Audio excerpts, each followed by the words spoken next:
Hi everyone. So I wanted to make a screencast for you as we start working on this outline for our essay. Now this looks much different because we're not in school together, so I broke it up for you. You're going to do the introduction one day, you'll do a body paragraph the next day, the following day you'll do another body paragraph, then you'll do another paragraph that deals with counterclaims and rebuttals, and finally your conclusion. So normally in class, we would fill out the outline and then I would have you guys actually type it up into paragraph form, but we're not going to do that. I'm going to try to make it a little bit easier for you. So today we're going to be focusing on the introduction paragraph. So we did talk about this in our Zoom, but I wanted to have this available for you in case you needed to come back and re-listen to anything that you may have missed or something that was kind of confusing for you. So for your assignment today, you're going to be working on the introduction, okay?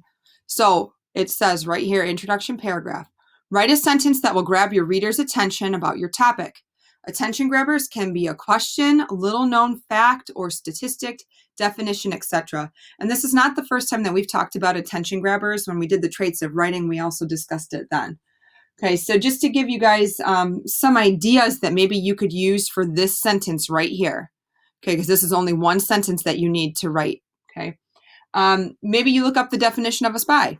Okay, maybe you could ask one of the following questions. Do you know what it takes to be a spy? Have you ever thought about being a spy? What would make someone a good spy? Or here's a little known or striking fact. MI6 has been around since July of 1909.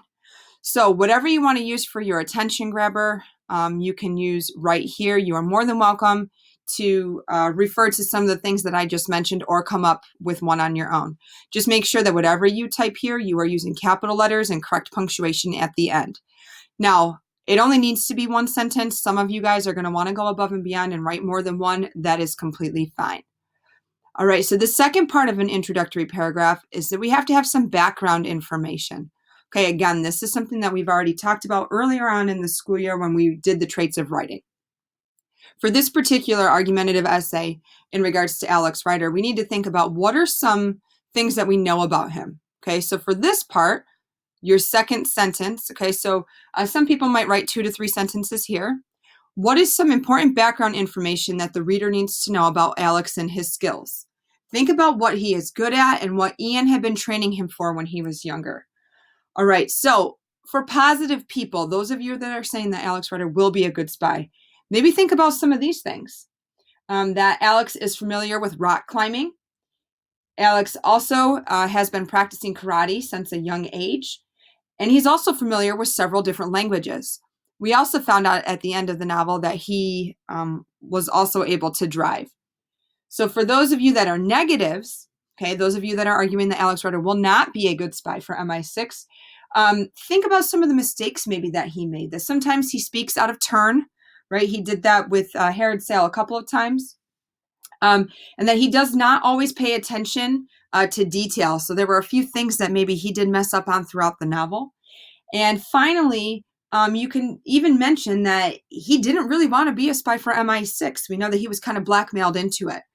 All right. So for positive people and negative people, feel free to rewind and use any of the pieces of information that I just gave you. So again, for this part, some background information. See if you can get 2 to 3 sentences here. Okay, so you're going to type your answers in complete sentences right in this blank space where my cursor is, making sure that you are using capital letters and punctuation.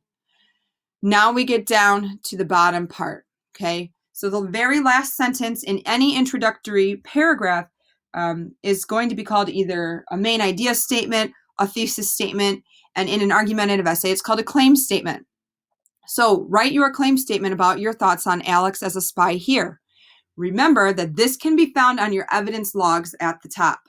So for right here, you need to go back to your evidence log, go to your baby, and at the very top, for positives, it has your claim. Negatives, it has your claim. This one I'm going to have you guys look up, okay? Make sure that you use capital letters and punctuation here, okay? As always, email me or set up an appointment with me to meet on Zoom on Friday if there's any questions that you may have. I hope that this helps you.